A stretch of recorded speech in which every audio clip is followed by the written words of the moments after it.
నమస్కారం. తీర్థయాత్ర కార్యక్రమానికి స్వాగతం. శివుడు ఆది అంతాలు లేనివాడు. ఎక్కడి నుండి ఎక్కడికైనా, ఏ కాలం నుంచి మరే కాలానికైనా అవలీలగా పయనించగలవాడు. రూపాతీతుడైనవాడు పరమేశ్వరుడు. వందే సూర్య శశాంకవహ్ని నయనం వందే ముకుంద ప్రియం అంటూ ఆ పరమశివుణ్ణి నమస్కరించుకుంటాం. ఆ పార్వతీపతి, దక్ష ప్రజాపతి జామాత, త్రిమూర్తులలో ఆది లయకారుడు శంకరుడు ఈ శ్రీశైల క్షేత్రంలో రెండవ జ్యోతిర్లింగ స్వరూపుడై స్వయం వ్యక్త దేవునిగా ఉన్నాడు. ఆ అంగరహిత లింగరూపిణి దివ్య తేజోరూప దర్శనం సర్వశుభంకరం. నేటి తీర్థయాత్రలో ఆ దేవస్థాన విశేషాల్ని వీక్షిద్దాం.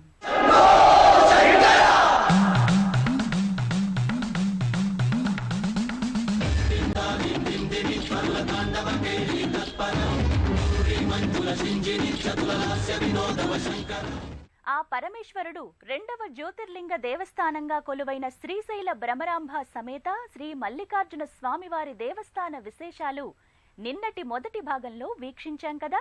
నేటి తీర్థయాత్రలో రెండవ భాగాన్ని కూడా వీక్షిద్దాం. హరహర మహాదేవ శంభో శంకర అంటూ భక్తుల భక్త ప్రపూరితమైన శైవ నాదాలు నల్లమల అడవుల కొండకోణంలో మారుమ్రోగుతాయి.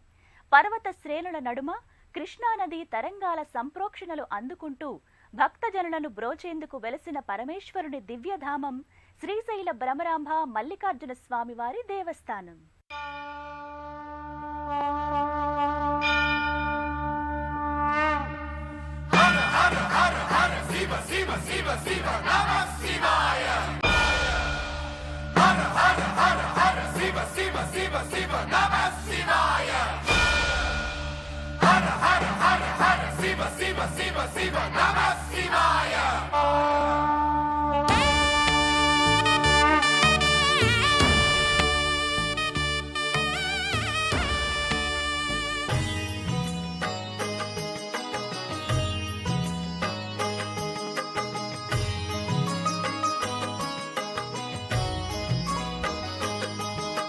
కైలాసశైల వినివాస వృషాకపేహే మృత్యుంజయ త్రినయన త్రిజగన్నివాస నారాయణ ప్రియ మదాపహ శక్తినాథ సంసార దుఃఖ గహనా జగదీశ రక్ష. పాల్కురికి సోమనాథుడు తన పండితారాధ్య చరితములో కరముప్పు దక్షిణ కైలాసము అని కీర్తించింది ఈ శ్రీశైలం మహాక్షేత్రాన్నే. నల్లమల అటవీ మధ్యమమున కృష్ణానదీ తీరాన శ్రీశైలంలో శతాబ్దాల పౌరాణిక చారిత్రక ప్రాశస్త్యమైన దేవాలయం శ్రీ భ్రమరాంబ మల్లికార్జున స్వామి దేవస్థానం. అభేద్యమైన ప్రాకారం లోపల 4 మంటపాలతో 8 రాజగోపురాలతో అపూర్వమైన శిల్పకళా సంపదతో అలరారే అందమైన దేవాలయమిది. ఇక్కడే భ్రమరాంబిక అమ్మవారి దేవస్థానం కూడా అద్భుతమైన శిల్పతోరణాలు, వ్యాళ జంతువుల శిల్పాలతో మలచిన స్తంభాలతో భక్తజన ఆకర్షణీయంగా అలరారుతోంది. ఎటు చూసినా పచ్చని చెట్లు, ఆ చెట్లను వస్త్రాలుగా ధరించిందా అన్నట్లుండే పర్వతాలు, వాటిపై పరుచుకున్న మంచుతెరలు, ఆ మంచుతెరలను చీల్చుతూ శ్రీశైల భువిపైకి దూసుకువచ్చే ఉదయభానుని కిరణాలు, ఇలా ప్రకృతి సౌందర్యాల నడుమ ప్రకృతేశ్వరుడు కొలువైనట్టు మల్లికార్జున భ్రమరాంబాదేవిల నిలయం అలరారుతోన్నది. దక్షిణ కాశీ అనదగ్గ ఈ సుక్షేత్రానికి వడ్డాణం వలె అమరిన నదీమ తల్లి కృష్ణానది. సుమారు 1000 మీటర్ల ఎత్తు పర్వతాగ్రం నుండి అమాంతం దూకిన కృష్ణమ్మ శ్రీశైల పర్వతాన్ని ఒరుసుకుంటూ ప్రవహిస్తూ లోతైన ఇరుకైన లోయ వంటి మార్గంలో మెలికలు తిరుగుతూ ప్రవహిస్తోంది. పాతాళగంగ వద్ద ఉన్న స్నానఘట్టం వద్దకు చేరుకున్న భక్తులు కృష్ణమ్మ ప్రసాదించే జలాలలో పవిత్ర స్నానమాచరించి గుడి దర్శనానికి బయలుదేరుతారు. నదీ పూజలు, కృష్ణమ్మకు పసుపు కుంకుమలు సమర్పిస్తారు. మెట్ల పూజ చేస్తూ కొందరు, శివనామస్తోత్రాలు పఠిస్తూ ఇంకొందరు, శివమాలాధారణ చేసిన శివస్వాములు ఇరుముడి ధరించి హరహర మహాదేవ అనే నామస్మరణలతో కొందరు ఆలయ ప్రవేశం చేస్తారు. ఆలయ మార్గాలు, ఆలయ బాహిరావరణం, అంతరావరణం ఎక్కడ చూసినా శివ ప్రతిమలు, శివ పరివారాల ప్రతిమలు అనేకం వర్ణరంజితంగా ప్రతిష్ఠితమై ఉంటలతో ఒకనాటి శ్రీశైలానికి నేటి శ్రీశైల మహాక్షేత్రానికి పోలికే ఉండదు.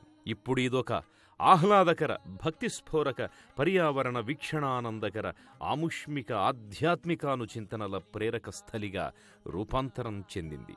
పరమశివుడు పార్వతితో కూడి ఓ ఉచితాసనంపై కూర్చొని భక్తజనులను ఆకర్షిస్తూ ఉన్న ఓ విరాట్ విగ్రహం బహు ఆకర్షణీయం.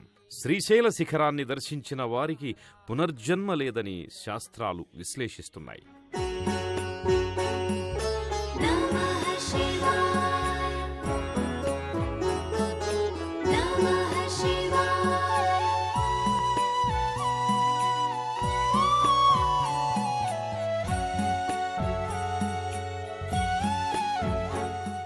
గర్భాలయంలో నెలకొన్న మల్లికార్జున లింగాన్ని భక్తులు స్పృశించి నమస్కరించి ప్రార్థించి అర్చించి కృతార్థులవుతారు.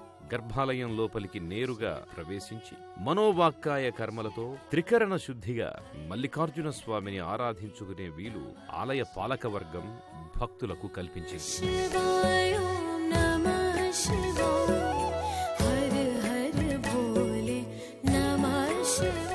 గోకర్ణ ఖండంలోని గోకర్ణ పురాణమనే సంస్కృత గ్రంథంలో పర్వతాగ్రే నదీ తీరే బ్రహ్మ విష్ణు శివైశ్రితే అనే శ్లోకం ప్రకారం శ్రీశైలం భాస్కర క్షేత్రమని తెలుస్తోంది. ఆ భాస్కర క్షేత్రంలో భాస్కరుడే తన కిరణాభిషేకాలు చేస్తూ ఎంతగా ప్రజ్వలిస్తున్నాడో ఈ క్షేత్రంలోనే చూడగలం. ఆ పరమశివునికి అభిషేకాది అర్చనలు ఎంతో ఘనంగా జరిగే ఈ దేవస్థాన పరమశివుణ్ణి లింగరూపాన్ని దర్శించుకుందాం.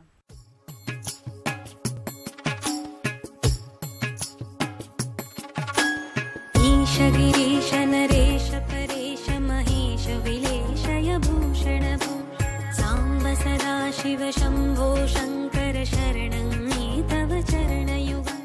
ప్రచండం ప్రకృష్టం ప్రగల్భం పరేశం అఖండ అజం భానుకోటి ప్రకాశం అని శ్లోక వర్ణనకు తగ్గట్టుగా శ్రీశైల మహాక్షేత్రమంతటికిని తన కిరణాలతో అభిషేకం చేస్తున్నట్టుగా కానవచ్చే ఉదయ భానోదయ దృశ్యాలు వర్ణించశక్యం కానంత ప్రకృతి సౌందర్యం ఆవరించి ఉంటుంది. తెలతెలవారు జాము కాంతిపుంజాలను కప్పి ఉంచిన హిమయవనికలను దూదిపింజల్లా గాలికి విహరిస్తున్నట్టుగా అనిపించే మంచు తెరలను చీల్చుకుంటూ చొచ్చుకు వచ్చే సూర్యదేవుని కిరణాలు అంగరహిత లింగమయ్యను అభిషేకిస్తుంటాయి.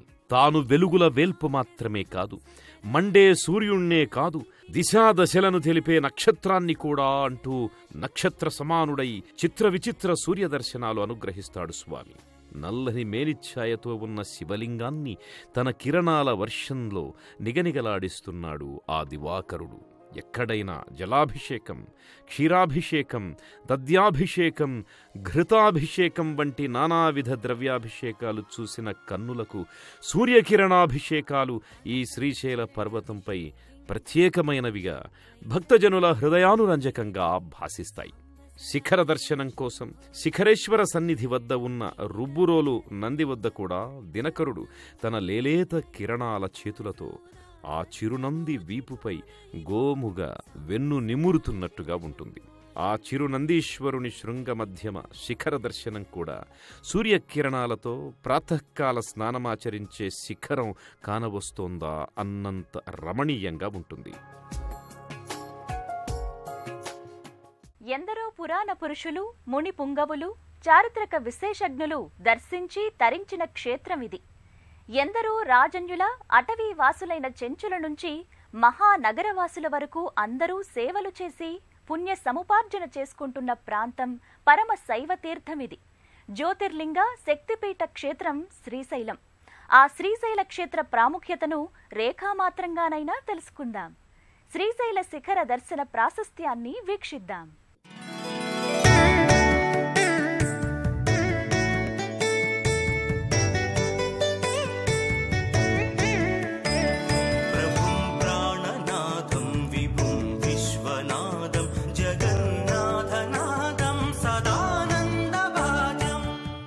భారతదేశ చరిత్రలో క్రీస్తు పూర్వం 3వ శతాబ్ది నుంచి కూడా శ్రీశైలం గురించి, ఇక్కడి ఆలయ విశేషాల గురించి ఎందరో చరిత్రకారులు పొందుపరిచారు. గుప్తుల పరిపాలనా కాలంలో, ముఖ్యంగా విక్రమార్కుని పాలనా నాటి రోజుల్లో ఈ క్షేత్రానికి ఎన్నో వైభవాలు సంతరించుకున్నాయని చెబుతారు. పల్లవులు, విష్ణుకుండినులు, రాష్ట్రకూటులు, కాకతీయులు, రెడ్డిరాజులు, విజయనగర రాజులు ఇలా ఎన్నో రాజవంశాలు ఇక్కడి దేవాలయాన్ని అభివృద్ధి చేసి ఆయా దేవుళ్లను అర్చించి తరించారు. క్రీస్తు శకం 1313లోనే వెలుగు చూసిన ఒక శిలాశాసనంలో ఈ క్షేత్రాన్ని శ్రీకైలాసం అనే పేరుతో పిలిచినట్టుగా తెలుస్తోంది. అంతేకాదు శ్రీనగరం, శ్రీగిరి, శ్రీపర్వతం వంటి నామధేయాలతో కూడా ఈ క్షేత్రం అలరారింది. 8 వైపులా 8 ప్రవేశ ద్వారాలు, 8 మహారాజగోపురాలతో అష్టదళ పద్మాకారంతో ఈ క్షేత్రముంది. 1674లో ఛత్రపతి శివాజీ మహారాజ్ ఈ క్షేత్రాన్ని సందర్శించినప్పుడు ఇక్కడే అమ్మవారు శివాజీకి దివ్య ఖడ్గాన్ని తన దివ్యవరంగా ఇచ్చిందని చెబుతారు.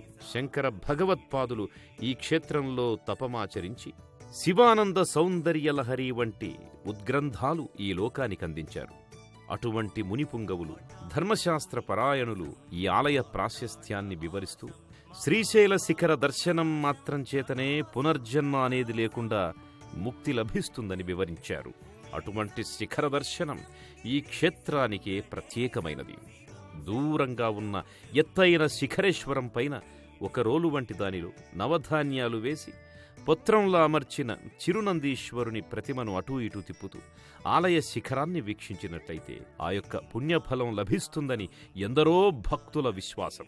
ఇక్కడే ఉన్న శిఖరేశ్వర స్వామిని శివపుత్రులు సిద్ధిగణపతి, కుమారస్వామిల విగ్రహాలు ఉన్న చిరుమందిరాలను కూడా దర్శించుకుంటారు భక్తులు. ఇక్కడే ఒక అధునాతన శిల్ప సముదాయంగా హిమవత్ పర్వతాల నడుమ పార్వతీ పరమేశ్వరులు కానవస్తారు. శ్రీశైల మహాక్షేత్రం నిత్య భక్తజన సందర్శన సందోహంతో కిటకిటలాడుతూ ఉంటుంది. ఏడాదికి 2 సార్లు కళ్యాణోత్సవాలు జరిగే క్షేత్రం ఉందంటే అది ఈ శ్రీశైల క్షేత్రమే కావటం విశేషం. మహాశివరాత్రి, కార్తీక మాసాలలో ఈ క్షేత్రం పరమ వైభవోపేతంగా అలరారుతుంది. అసంఖ్యాకంగా భక్తులు తీర్థయాత్రికులై వస్తారు. బ్రహ్మోత్సవాలకు, శైవ, వైష్ణవ, శాక్తేయ పర్వదినాలలో ఈ దివ్య క్షేత్రం అపర కైలాసంగా వెలుగులేనుతూ ఉంటుంది.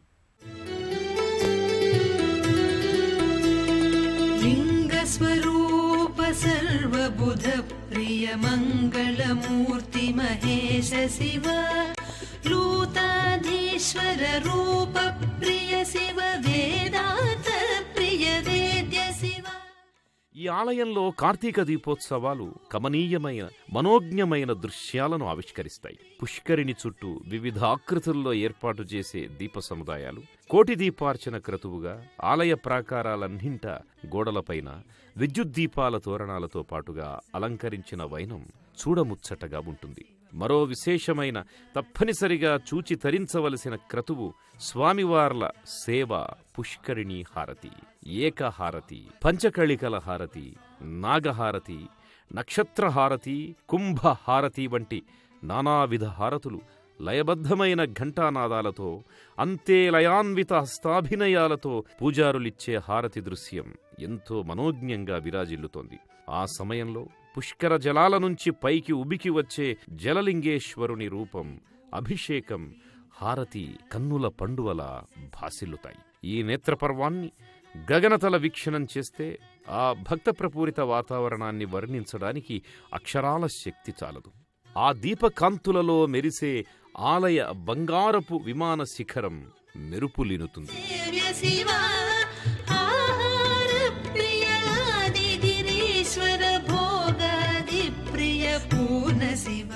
శివపురాణం ఎంత మహిమలమయమో శివక్షేత్రమైన శ్రీశైల మహాక్షేత్రంలో తప్పనిసరిగా చూడదగ్గ ఎన్నో శైవ వైశిష్ట్యాలకు నిలయం. శివునికెంత ఘనమైన అభిషేకాలు జరుగుతాయో శివభృత్యుడైన నందీశ్వరునికి కూడా జరగటం ఓ విశేషమైతే, మా స్వామి మల్లన్న పేరిట జరిగే మరో విశిష్ట కార్యక్రమం ఇటీవల పరమ విశేషం. ఇటువంటి విశేష కార్యక్రమాలతో శ్రీశైల క్షేత్రం మహత్యం రోజురోజుకి ద్విగుణీకృతం, త్రిగుణీకృతం అవుతోంది.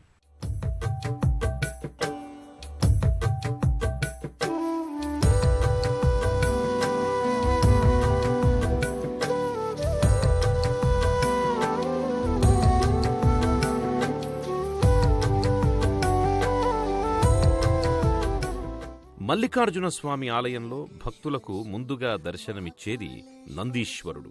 కనురెప్పపాటు సమయం కూడా వృధా కాకుండా స్వామికి సేవ చేసుకునే భాగ్యం కల్పించాలని స్వామి వాహనంలా ఉండేలా వరం పొందాడు. అంతటి శివానుగ్రహ నందీశ్వరుడికి ఈ ఆలయంలో ప్రత్యేకాభిషేకాలు ఎంతో వైవిధ్యంగా కొనసాగుతాయి.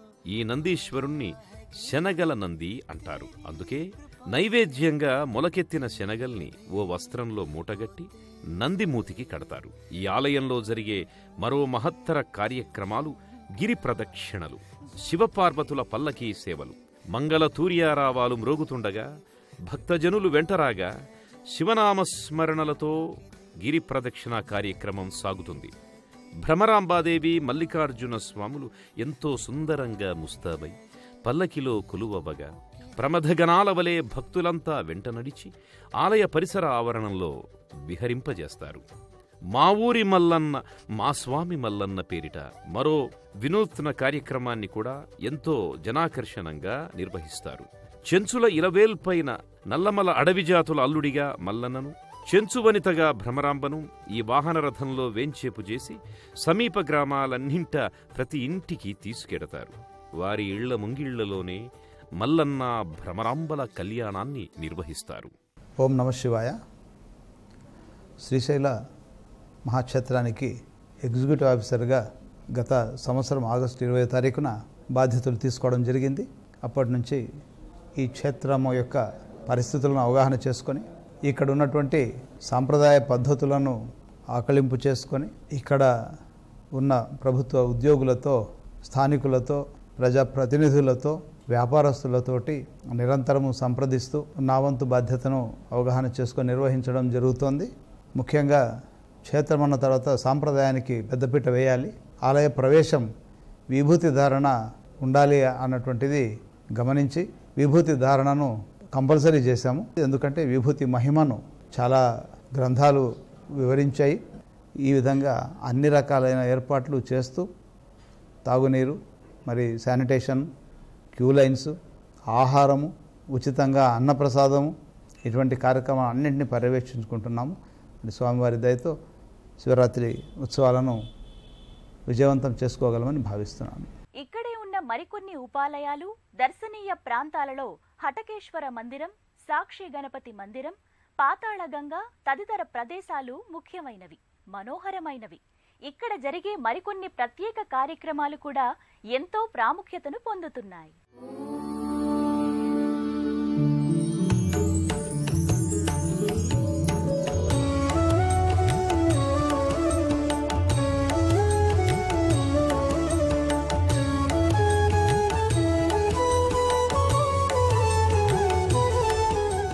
పుష్కరిణిగానే కాక వినోద పర్యాటక స్థలిగా కూడా పాతాళగంగను ఆలయ పాలకవర్గం తీర్చిదిద్దింది. పాతాళగంగకు చేరుకోవడానికి రోప్వే వంటి అధునాతన ఏర్పాట్లు ఎంతో ఆహ్లాదాన్ని పంచుతాయి. ప్రధాన ఆలయానికి కొద్ది దూరంలో ఓ గణపతి మందిరం ఉంది. సాక్షి గణపతి అని కొలుస్తారు ఈ గణనాయకుణ్ణి. శ్రీశైలంలో శివదర్శనం మాత్రం చేతనే కైలాస ప్రవేశానికి అనుమతి లభిస్తుందిట. ఆ ప్రవేశానుమతికి ఈ గణపతియే సాక్ష్యం చెబుతాడట. అందుకే ఈ గణపయ్యను సాక్షి గణపతి అని పిలుచుకుంటూ కొలుచుకుంటున్నారు. ప్రధానాలయ ముఖమంటపంలో మరో అనురాగపూరిత భక్తి కార్యక్రమం ఊంజల్ సేవ. భ్రమరాంబా సమేతంగా మల్లికార్జున స్వామివారిని ఎంచక్కా అలంకరించి ప్రియమార ఊయలలో ఆసీనులను చేసి వేదమంత్రోచ్చారణలతో, నృత్యగాన విశేషాలతో అలరింపు చేస్తూ చేసే ఉయ్యాల సేవ కడు రమణీయంగా భక్తజనమదిలో ఆహ్లాదభరితంగా జరుగుతుంది. ఒక కుమ్మరి భక్తుడైన కేశప్ప అచంచల భక్తికి మెచ్చి ఒక కుండపెంకులో అటికెలో బంగారు చిరువిగ్రహంగా కనిపించి అనుగ్రహించిన ప్రాంతమే హఠకేశ్వరం. ఇక్కడ శివపరమాత్మ హఠకేశ్వరుడిగా ప్రతిష్ఠితుడైనాడు. ఇక ఈ ఆలయంలో జరిగే హోమక్రతువుల విశేషత చెప్పనలవి కానిది. ప్రధానాలయ ముఖమంటప యజ్ఞశాలలో జరిగే చండీ హోమాలు, సాక్షిగణపతి ఆలయంలో జరిగే గణపతి హోమాలు ఎంతో నిష్ఠగా ఆగమానుసారంగా జరుగుతాయి. సంతాన సాఫల్యం కోసం, సంతాన ప్రాప్తికై బ్రహ్మ, జువ్వి, ఉసిరి సంగమ వృక్షం వద్ద అనేక పూజలు, మొక్కుబడి దారాలు, అక్కడ ఉన్న జంటనాగ, ఏకనాగ విగ్రహాలకు అర్చనలు గావించుకుంటారు భక్తులు. ఇన్ని కార్యక్రమాలను వీక్షించి ఎందరెందరో దేవదేవుళ్లను దర్శించుకొని పరమపావన శైవక్షేత్రాన్ని దర్శించి చెప్పనలవి కానంతటి పుణ్యఫలాలను మూటగట్టుకొని సంతృప్తానంద భరితులై మల్లికార్జున కృపను, భ్రమరాంబవారి కరుణను తీర్థప్రసాదాల్లా చేరుకుని తమ తమ నిలవులకు పయనమవుతారు.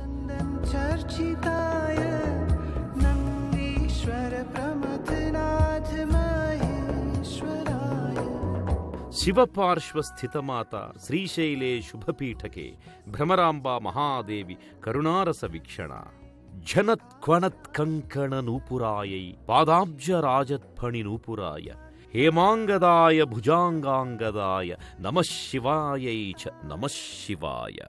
సింధు నాగరికత కాలానికి ఎంతో మంది భక్తజనుల పూజలను అందుకుంటున్న దేవాదిదేవుడు శంకరుడు. పశుపతిగా సకల పీడలను నిలువరించే అభయంకరునిగా, భూత ప్రేత పిశాచాది దుష్టగణాల పాలిట భయంకరేశ్వరునిగా ఆ పరమశివుడు కాలాతీతుడై పురాణ కాలాల నుంచి నేటి కలియుగం వరకు అనుగ్రహ దేవతగా వెలుగొందుతున్నాడు. చెంతనే అమ్మవారిని భ్రమరాంబగానే కాదు, అష్టాదశ పీఠాలలో షష్టమ పీఠ అధిదేవతగా కూడా విరాజిల్లు పరమ పావన క్షేత్రమిది. ఈ క్షేత్ర దర్శనం అయ్యిందంటే శ్రీశైల శిఖర దర్శన ప్రాప్తి పొందినట్లే. ఆ జగత్పితరుల చల్లని దీవెనలు మనందరికీ అందాలని మనసారా ఓం నమఃశివాయ అని ఎలుగెత్తి ప్రణతులు అర్పిద్దాం. నమస్కారం.